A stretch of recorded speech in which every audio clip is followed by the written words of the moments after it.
So anyway, I'm going to do my best here because I was in a speech contest when I was a kid, and I remember my mom helping me, and I had to put, like, she's like the greatest storyteller in the world.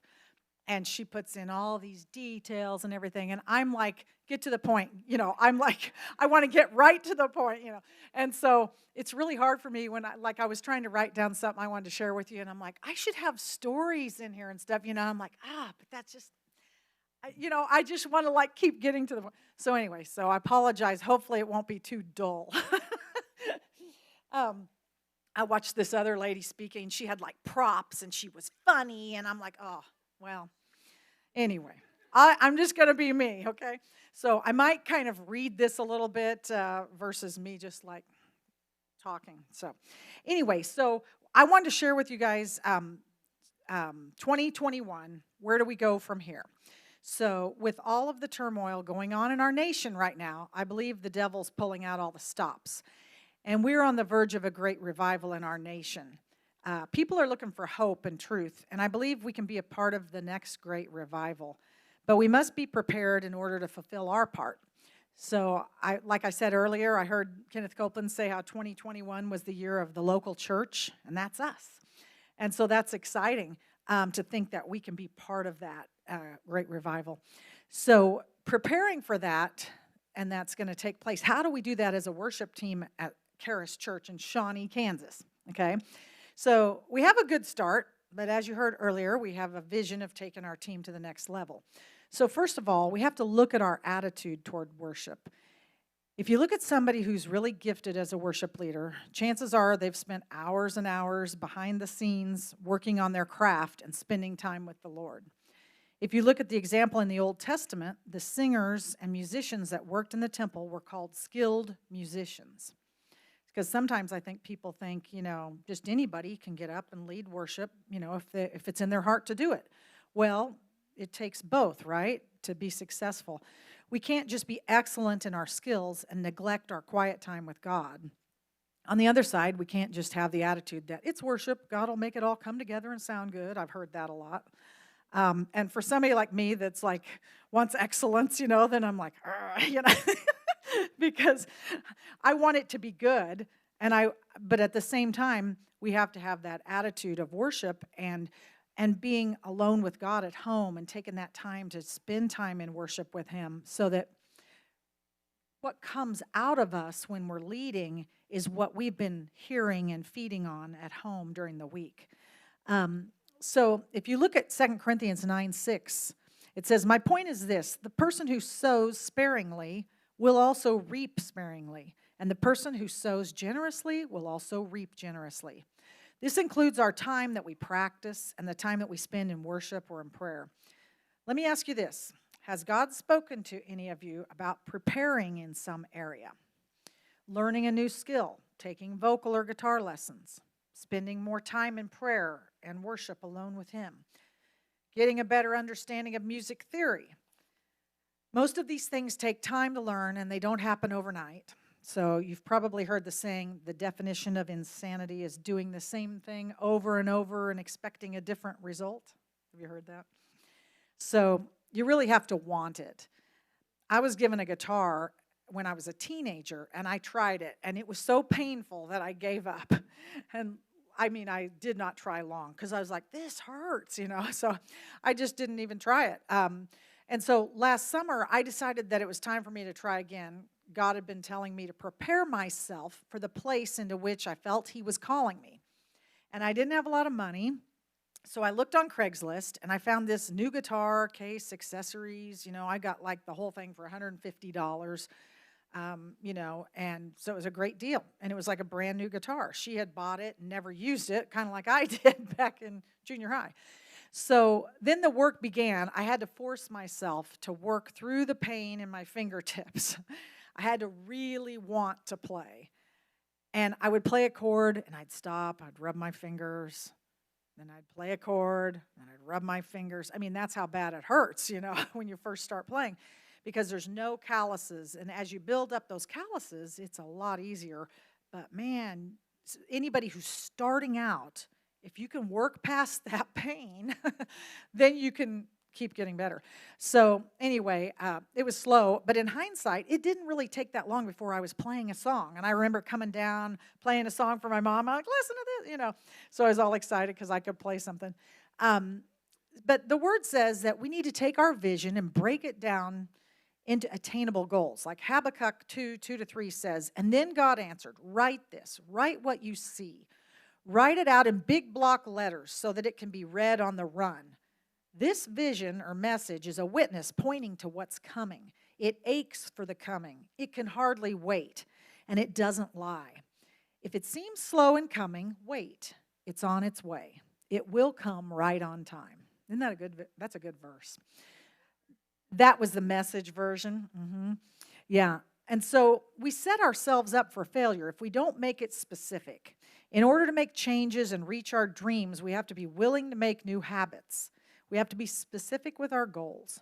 We can't just say, I want to play the guitar or learn theory. Well, how are we going to go about doing that? So have you ever heard of the 2190 rule? It takes 21 days to create a habit and 90 days to create a lifestyle. So it takes time to actually get into that habit and actually be a part of your day. So we got to approach it like cutting down a tree. If we take an axe and we swing at it 5 times today, is it going to come down? No, probably not. But if we go out each day, we take 5 more swings, eventually that tree is going to fall. So next, then we need to take our dreams and set SMART goals. Like that SMART stands for specific, measurable, attainable, relevant, and time-bound. So specific, if you don't set a specific goal, you won't have enough direction to follow through. And it needs to be measurable so you can give yourself realistic deadlines. Attainable, be honest with yourself about what it will take. Relevant, align your goals with the direction you sense God wants your life to take. And then time-bound, have a finish line so you know when you've reached your goal. For example, when Skylar painted with me, he would ask for an end time, like 5 o'clock. So he knew when he was getting close and he was done for the day. And I tend to work until I get to a good stopping point because I'm looking at the project and I'm like, well, it doesn't make sense to put all this paint away when we still need to finish this last wall, So raise your hand if you'd rather finish the project. How many of you are like me? Okay, raise your hand if you want that time, that cutoff time, and you want to know specifically, I'm done at 5 o'clock. Yeah, both of them.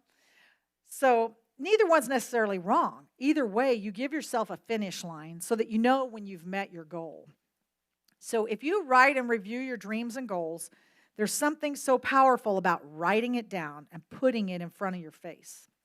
If you see it every day, you're more likely to put feet to your faith and work towards those goals.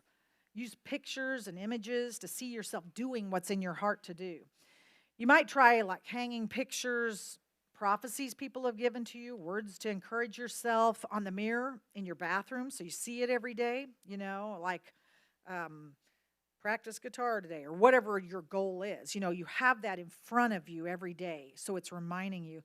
And then you speak the word over what's the word say about you? Ask God to give you a scripture and stand on it.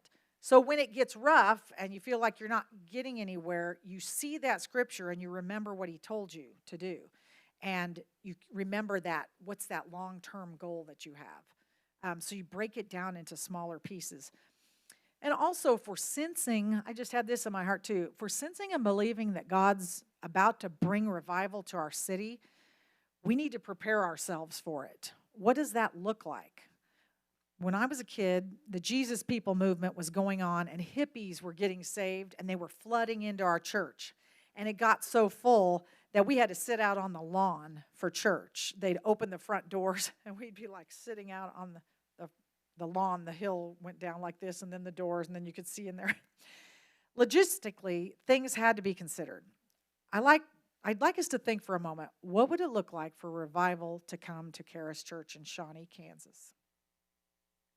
If somebody came up to you and asked, how do you know God like you do? What would you say? Do you know the scriptures to share with them and pray with them? How would they be discipled so they can grow in the Lord?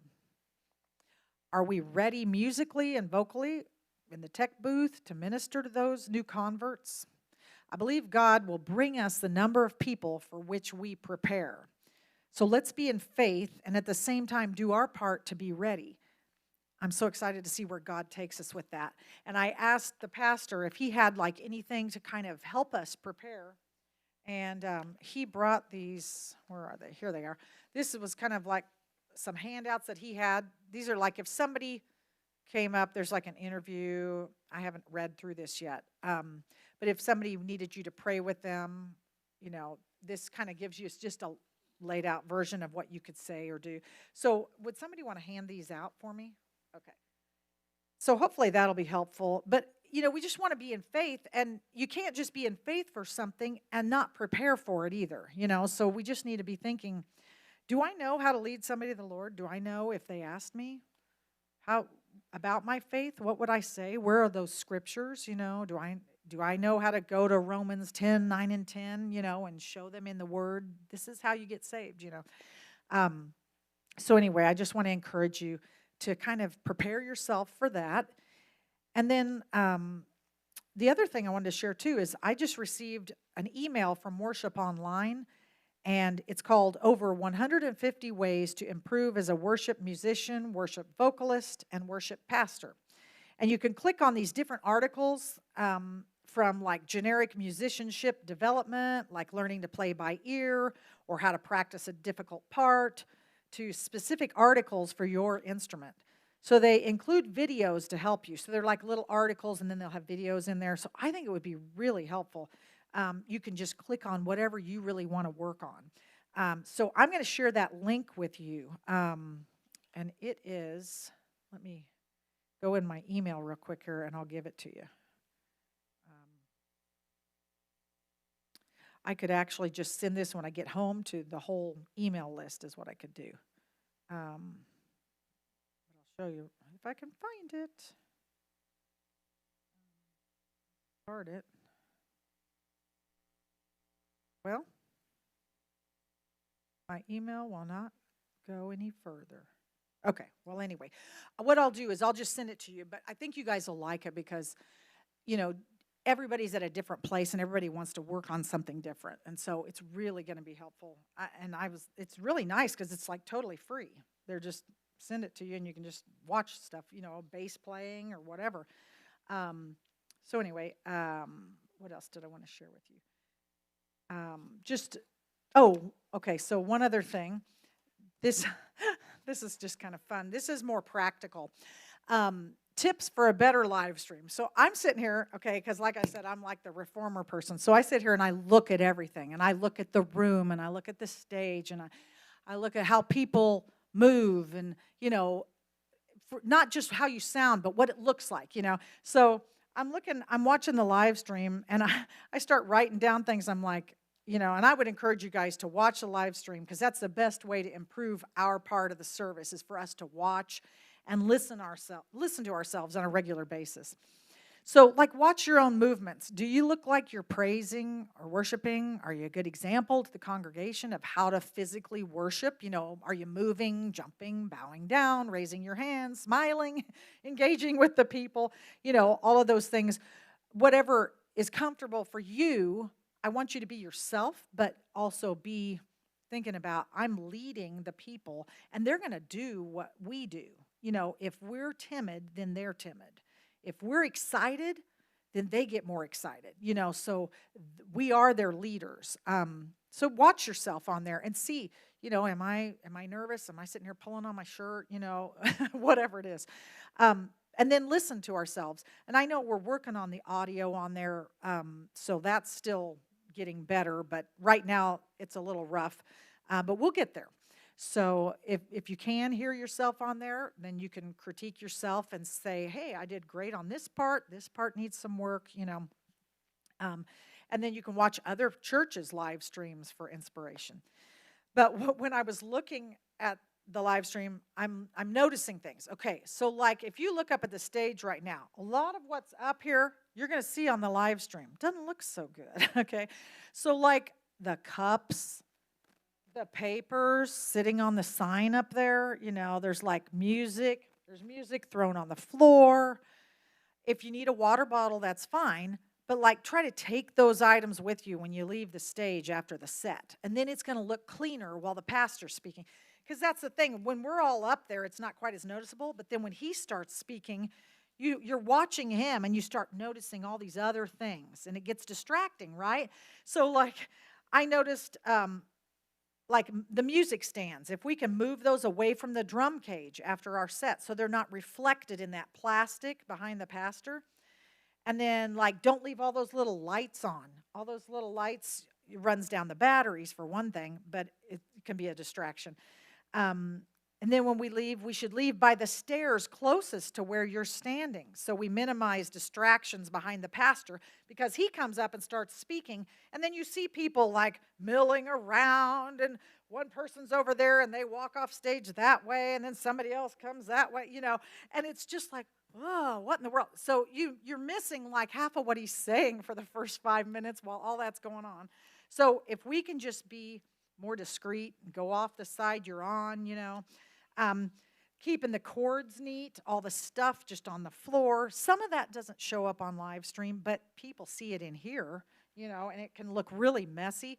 And like, for instance, one of the outs for the channel over there, it got broken.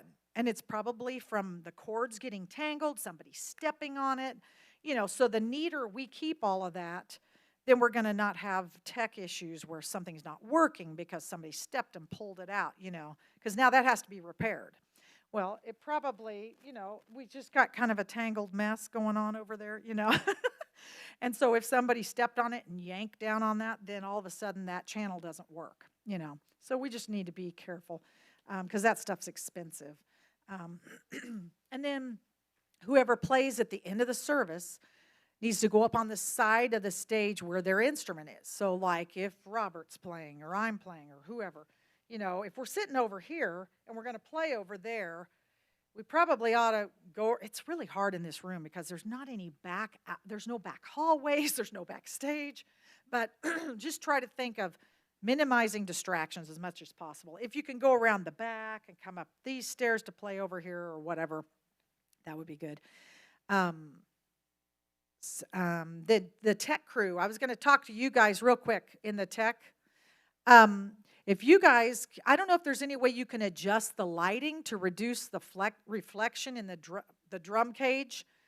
Because when he's talking on there, I can see people moving in the congregation. I can see their colors of clothing. I could see something swinging, like it was probably Nicole on the front row with the baby. And it was like, it's distracting in that drum cage the whole time he's talking. You see this thing moving, right next to him.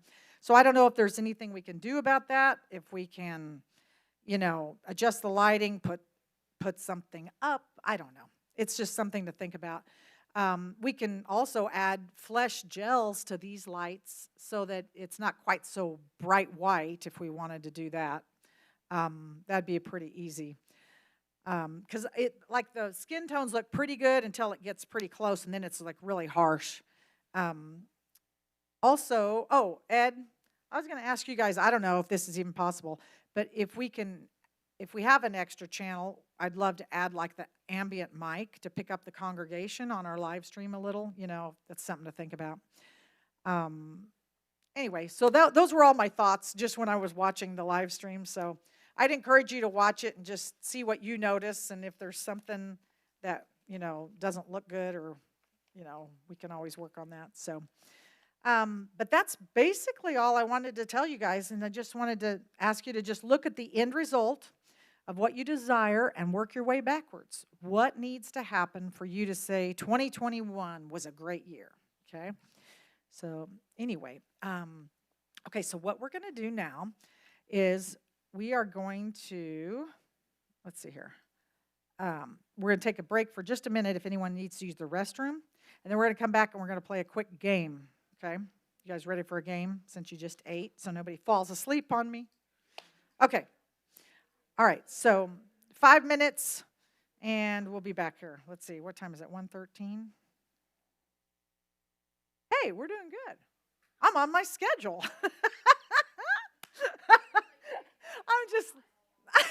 I'm laughing because You try to make this timeline, and who knows if it's going to be the right. But anyway, we are on schedule. So, the baby girl. So she needs to be on the camera. Turn around there, Jacob, so whoever watches this can see the baby.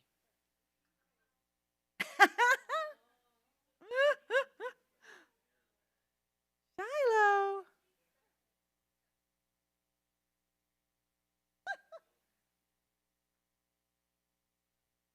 If nobody needs to take a break, we'll just go ahead and do our game.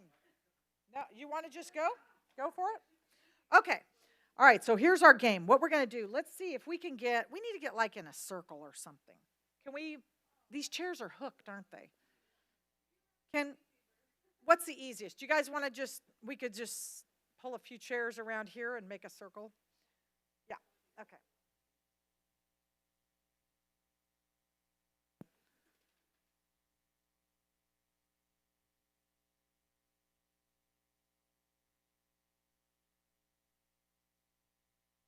Okay, thank you, Tanya. I love. Look at her. She's just sitting there, just hanging out, chilling. Chilling. What did you say?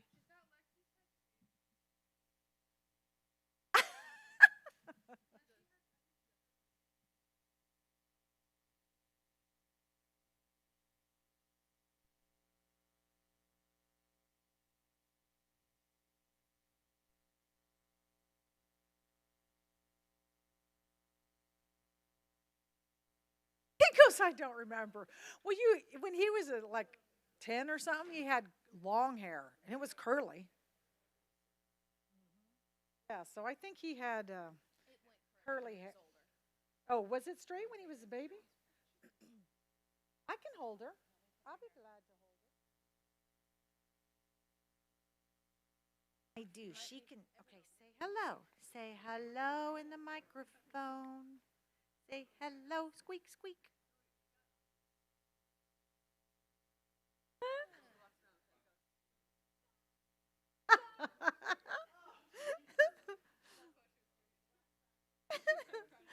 That's great. Okay, so the game we're going to play, you guys, this is called Two Truths and a Lie game. Have you played this? Oh, Lord. Tanya, you're so funny. Okay, so what we're going to go around one at a time. Who wants to start? Okay, has anybody played this? Okay, Lexi, are you going to start? We'll go that way. Okay, so you say two truths about yourself and one lie, and then we have to try and guess which is the lie. It could be anything. It could be, I was in a motorcycle accident when I was 12. You can make up anything, and then tell us anything, whatever. If you want to tell us something kind of interesting that's true, then we learn something about you. It doesn't have to be. It doesn't have to be interesting. It can be really boring. It could be something you like, dislike, something you did, anything. That's tough. Yeah.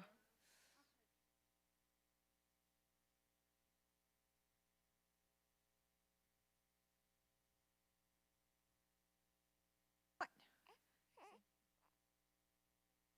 Oh, bonk. Oh, she bonked her mouth.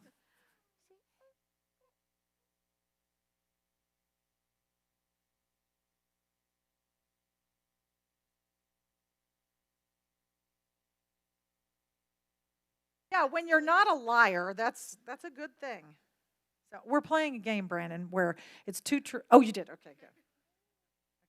You can hear me in the bathroom. Oh, you can't get away from me. It won't stay in your little bean.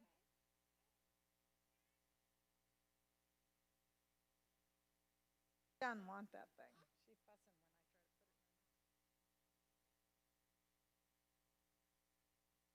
You don't want that?